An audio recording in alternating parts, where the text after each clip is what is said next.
Well, hey, good day to you. This is Todd. I'm a regular dude walking in the Word. Hey, we're talking about the plagues of Egypt, and today we are talking about the hail, and that is the seventh plague that has been being brought upon Egypt. We talked about it yesterday, and the title yesterday was Time to Take Shelter. God had said, this plague is coming, the hail is coming, you better watch out, you better take shelter and get your animals and stuff in, because anything that's out there is going to get killed. And some people obeyed, and are like, yeah, I know God's work in here, and other people did not. Okay, we're picking up the story from that point on here. So we're picking it up today, and this is Exodus chapter 9, verses 22 to 35. Then the Lord said to Moses, stretch out your hand toward the sky so that the hail will fall all over Egypt, on the people and animals and on everything growing in the fields of Egypt. When Moses stretched out his staff toward the sky, the Lord sent thunder and hail and lightning, flashed down to the ground. So the Lord rained hail on the land of Egypt. Hail fell and lightning flashed back and forth.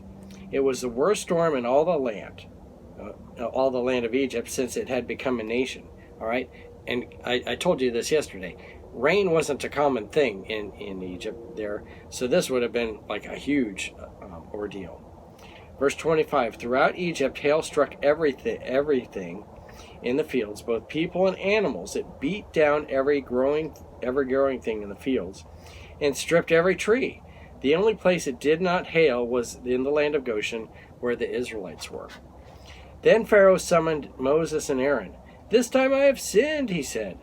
The Lord is in the right, and I and the people are in the wrong. Pray to the Lord, for we have had enough thunder and hail. I will let you go. You don't have to stay any longer, okay?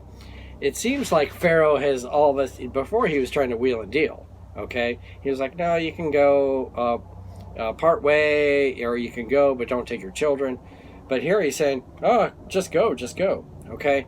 We're going to see how long he holds on to that here. Verse 29, Moses replied, when I have gone out of the city, I will spread out my hands in prayer to the Lord. Thunder will stop, and there will be no more hail. So you may know that the earth is the Lord's, but I know that you and your officials still do not fear the Lord. Okay? So Moses knew good and well that they didn't fear the Lord. They just wanted this hail to stop. Okay? So it's kind of a false repentance here. Verse 31, the flax and barley were destroyed, since barley had headed and the flax was in bloom. The wheat and spelt, however, were not destroyed, because they ripened later. Then Moses left Pharaoh and went out to the city. He spread out his hands toward the Lord, and thunder and hail stopped, and the rain no longer poured down on the land. When Pharaoh saw that the rain and the hail and thunder had stopped, he sinned again. And he and his officials hardened their hearts. So Pharaoh's heart was hard, and he would not let the Israelites go, just as the Lord had said through Moses. Okay? Now, this is not the only time hail is talked about in the Bible. Some of these plagues actually happen in Revelation, and this is one of them that happens in Revelation. So if you take your Bibles and turn to the last book, it talks about that too. Now, before we get to that, I wanted to talk about the different gods that this particular plague would be going against. All right, so you have for hail, it's real funny. It's called Nut, the sky goddess. How would you like to have a gut? Who are you worshiping? Oh, I'm worshiping Nut. Oh, you're a nut because you worship Nut. All right, so you have Nut, the sky goddess, that can control the hail. Osiris, god of the crops and fertility, that couldn't save the crops. And then you have Seth, god of the storms, okay, that obviously didn't control the storms. God controlled the storms. So you have those